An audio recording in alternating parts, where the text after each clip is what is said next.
ಬೋಲೋ ಭಾರತ್ ಮಾತಾ ಕಿ, ಬೋಲೋ ಭಾರತ್ ಮಾತಾ ಕಿ. ಯಾಕೆ ನೀವು ಬಾಯ ಬಿಡ್ತಲ್ಲ? ಇನ್ಸ್ಟಾಗ್ರಾಮ್ ನೋಡಿಲ್ವೇನ್ರೋ? ನೋಡಿದ್ರ ಇಲ್ವಾ?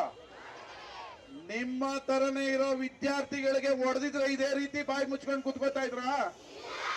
ಮಂಡ್ಯದಲ್ಲಿ ಹೊಡೆದಿದ್ರೆ ಪೊಲೀಸ್ನವ್ರು ಕುತ್ಕೋತಾ ಇದ್ರ? ಡೆಲ್ಲಿಯಲ್ಲಿ ಒದೆ ತಿಂತಾರೋ ಸ್ಟೂಡೆಂಟ್ ನಿಮ್ಮ ಅಣ್ಣ ತಮ್ದಿರ ಅಲ್ವಾ? ಏನೋ ಅಲ್ವೇನೋ? ಇನ್ಸ್ಟಾಗ್ರಾಮ್ ನೋಡ್ಲಿಲ್ವಾ? ಟಿವಿ ನೋಡ್ಲಿಲ್ವಾ? ಅವ್ರು ಯಾಕೆ ಒದೆ ತಿಂತಾ ಇದಾರೆ? ಅವ್ರೇನ್ MLA ಆಗ್ಬೇಕು, MP ಆಗ್ಬೇಕು, ನರೇಂದ್ರ ಮೋದಿ ದೇಶ ಬಿಟ್ಟು ಓಡಿಸ್ಬೇಕು ಅಂತ ಒದೆ ತಿಂತವ್ರ? ನೀಟ್ ಎಕ್ಸಾಮ್ ಪೇಪರ್ ಲೀಕ್ ಆಗಿ ಕಷ್ಟಪಟ್ಟು ಓದಿರೋರು ಎಕ್ಸಾಮ್ ಬರೆದು ಬಂದ ಮೇಲೆ ನೀವು ಬರ್ದಿರೋ ಎಕ್ಸಾಮ್ ಇಲ್ಲ, ಮತ್ತೆ ಎಕ್ಸಾಮ್ ಅಂದ್ರೆ ನಿನ್ನಂತ ವಿದ್ಯಾರ್ಥಿಗೆ ಏನಾಗ್ಬೇಕು? ಏನಾಗ್ಬೇಕು? ಇವತ್ತು ಇಡೀ ಭಾರತದಲ್ಲಿ ನೀಟ್ ಎಕ್ಸಾಮ್ ಪೇಪರ್ ಅನ್ನ ಬಿಜೆಪಿಯ ಗುಂಡಾಗಳು ದುಡ್ಡುಗಾಗಿ ಕೋಟ್ಯಾಂತರ ರೂಪಾಯಿ ದುಡ್ಡು ಹೊಡೆಯಕ್ಕೋಸ್ಕರ ಲೀಕ್ ಮಾಡಿ ನಿಮ್ಮಂತ ವಿದ್ಯಾರ್ಥಿಗಳ ಬಾಳ್ನಲ್ಲಿ ಆಟ ಆಡಿದ್ರಲ್ಲ, ಅದಕ್ಕೆ ಧಿಕ್ಕಾರ ಹೇಳಲ್ವಾ? ಹೇಳ್ತೀರಾ ಹೇಳಲ್ವಾ? ಇವತ್ತು ನೀಟ್ ಎಕ್ಸಾಮ್ ನರೇಂದ್ರ ಮೋದಿ 30 ಜನ ಇಡೀ ದೇಶದಲ್ಲಿ ಮಕ್ಕಳು ಸೂಸೈಡ್ ಮಾಡ್ಕೊಂಡು 30 ಜನ ಎಕ್ಸಾಮ್ ಬರೆದು ಬಂದ ಮೇಲೆ ನಾನು ಪಾಸ್ ಆಗ್ತಿದೆ, ನನಗೆ ತಿರ್ಗಾ ಓದಕ್ಕಾಗಲ್ಲ ಅಂತ 30 ಜನ ನಮ್ಮ ಅಕ್ಕ ತಂಗಿಯರು ಅಣ್ಣ ತಮ್ಮದಿರು ಸತ್ರು. ಒಂದು ಇಂಚು ಕನಿಕರ ಇಲ್ಲ ಈ ಕೇಂದ್ರ ಸರ್ಕಾರಕ್ಕೆ. ನಾವು ರಾಜಕೀಯ ಮಾಡ್ತಾ ಇಲ್ಲ, ವಿದ್ಯಾರ್ಥಿಗಳ ಬಾಳಲ್ಲಿ ಆಟ ಆಡ್ತಾ ಇದ್ದೀರಾ. ನರೇಂದ್ರ ಮೋದಿ ಅವರೇ, ಶೋಕಿ ಮಾಡೋದ್ ಬಿಡಿ, ಆ ವಿದ್ಯಾರ್ಥಿಗಳ ಬಾಳಿಗೆ ಬೆಳಕಾಗಿ ಅಂತ ಕೇಳ್ತಾ ಇದೀವಿ. ಇದು ಕೇಳತ್ತಪ್ಪ? ಕೇಳೋದಕ್ಕೆ ಲಾಠಿಲ್ ಹೊಡಿತಾರೆ ಅಂದ್ರೆ ನಾವ್ ಏನ್ ಹೇಳ್ಬೇಕು? ಏನ್ ಹೇಳ್ಬೇಕು? ಬರೀ ಎಲೆಕ್ಷನ್ ಬಂದ್ರೆ ಪಶ್ಚಿಮ ಬಂಗಾಳದೊಳಗೆ ಕಳ್ಳೆಪುರಿ ತಿನ್ನಕ್ ಟೈಮ್ ಇದೆ, ನಮ್ ವಿದ್ಯಾರ್ಥಿ ಸತ್ತೋರ್ ಮನೆಗೆ ಹೋಗಕ್ಕೆ ನಿಮ್ಮ ಹತ್ರ ಟೈಮ್ ಇಲ್ವಾ? ಓಟ್ ಹಾಕಕ್ಕೋಸ್ಕರ ಪ್ರಧಾನಿ ಮಂತ್ರಿ ಆಗಿದ್ರ? ಬರೀ ಓಟ್ಗೋಸ್ಕರನೇ ಪ್ರಧಾನ ಮಂತ್ರಿ ಆಗಿದ್ರ? ಈ ದೇಶದ ವಿದ್ಯಾರ್ಥಿಗಳು ಬಾಳಿಗೆ ಬೆಳಕಾಗಕ್ಕೆ ನೀವು ಪ್ರಧಾನ ಮಂತ್ರಿ ಆಗಿಲ್ವಾ?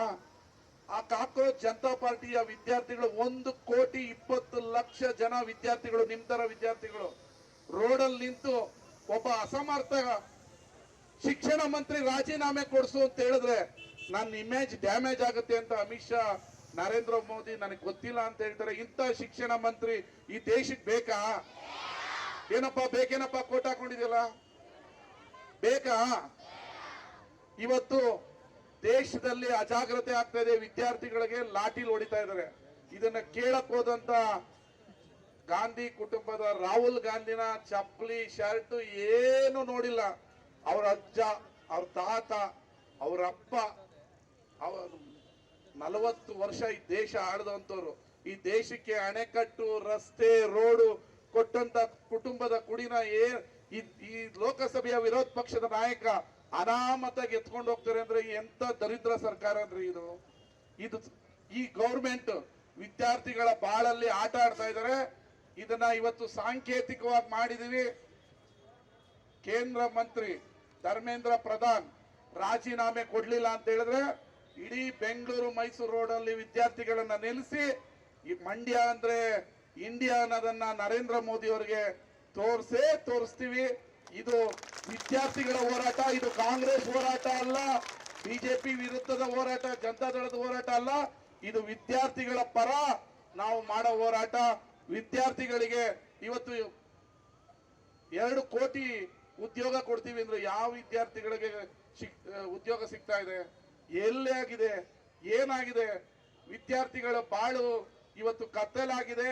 ಆದ್ರೆ ನೀವು ನಮಗೆ ಏನೂ ಗೊತ್ತಿಲ್ಲ, ನಮಗೆ ಸರ್ಕಾರಕ್ಕೆ ಸಂಬಂಧನೇ ಇಲ್ಲ ಅಂತ ಕೇಂದ್ರ ಸರ್ಕಾರ ನಡ್ಕೊಳ್ತಾ ಇರೋದು. ಇದು ಜನ ವಿರೋಧಿ ವಿದ್ಯಾರ್ಥಿ ವಿರೋಧಿ ಸರ್ಕಾರ. ಇದಕ್ಕೆ ನಾನು ಧಿಕ್ಕಾರವನ್ನ ಹೇಳ್ತೀನಿ. ನಿಮ್ಮ ದಪ್ಪ ಚರ್ಮದಿಂದ ಆಚೆಗೆ ಬನ್ನಿ. ದೆಹಲಿಯಲ್ಲಿ ವಿದ್ಯಾರ್ಥಿಗಳ ಮೇಲೆ ಲಾಠಿ ಚಾರ್ಜ್ ಮಾಡೋದನ್ನ ನಿಲ್ಲಿಸಿ. ಅವರ ಹಕ್ಕಿಗಾಗಿ ಬಂದಿದ್ದಾರೆ. ನಿಮ್ಮ ತರ ಅಪ್ಪ ಅಮ್ಮನ್ನ ಬಿಟ್ಟು ಡೆಲ್ಲಿ ಯೂನಿವರ್ಸಿಟಿಯಲ್ಲಿ ಹಾಸ್ಟೆಲ್ ಓದ್ತಾ ಇರೋ ವಿದ್ಯಾರ್ಥಿಗಳ ತಲೆಯಲ್ಲಿ ರಕ್ತ ಬರ್ತಾ ಇದೆ, ಹೊಟ್ಟೆಯಲ್ಲಿ ರಕ್ತ ಬರ್ತಾ ಇದೆ. ಆ ರೀತಿ ಅಮಾನವೀಯವಾಗಿ ಡೆಲ್ಲಿ ಪೊಲೀಸ್ನವರು ನಡ್ಕೋತಾ ಇದ್ದಾರೆ. ಇದರ ವಿರುದ್ಧ ಇಡೀ ದೇಶದಲ್ಲಿ ಕಾಂಗ್ರೆಸ್ ಪಕ್ಷ ವಿದ್ಯಾರ್ಥಿಗಳ ಪರ ಪ್ರತಿಭಟನೆಯನ್ನ ಇಟ್ಟುಕೊಂಡಿದೆ. ಇವತ್ತು ವಿದ್ಯಾರ್ಥಿಗಳಿಗೆ ನ್ಯಾಯ ಸಿಗೋವರೆಗೂ ನಾವು ವಿದ್ಯಾರ್ಥಿಗಳ ಪರ ರಸ್ತೆಯಲ್ಲಿ ಇರ್ತೀವಿ ಅಂತ ಹೇಳಿ ಇವತ್ತಿನ ಪ್ರತಿಭಟನಾ ರ್ಯಾಲಿಗೆ ಬಂದಂತ ನೀವೆಲ್ಲ ಏನು ದಿಲ್ಲಿಯ ಜಂತರ್ ಮಂತರಲ್ಲಿ ಲಾಠಿ ಎತ್ತಿದಂತ ವಿದ್ಯಾರ್ಥಿಗಳಿಗೆ ನೀವು ಬೆಂಬಲವಾಗಿ ನಿಂತಿದ್ದೀರಿ.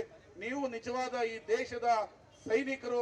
ನಿಮ್ಮೆಲ್ಲರಿಗೂ ಹೃದಯಪೂರ್ವಕವಾದ ವಂದನೆಗಳನ್ನ ತಿಳಿಸ್ತೀನಿ ಅಂತ ಹೇಳಿ ನಮ್ಮ ಮಾತನ್ನ ಮುಗಿಸ್ತೀನಿ. ಇಲ್ಲಿಗೆ ಈ ಹೋರಾಟವನ್ನ ಮುಕ್ತಾಯಗೊಳಿಸಿ ನೀವೆಲ್ಲ ವಿದ್ಯಾರ್ಥಿಗಳ ಪರ ಇರಬೇಕು, ನಾವು ಕೂಡ ವಿದ್ಯಾರ್ಥಿಗಳ ಪರ ಇರ್ತೀವಿ ಅಂತ ಹೇಳಿ ನನ್ನ ಮಾತನ್ನ ಮುಗಿಸ್ತೀನಿ. ಧನ್ಯವಾದಗಳು, ನಮಸ್ಕಾರ.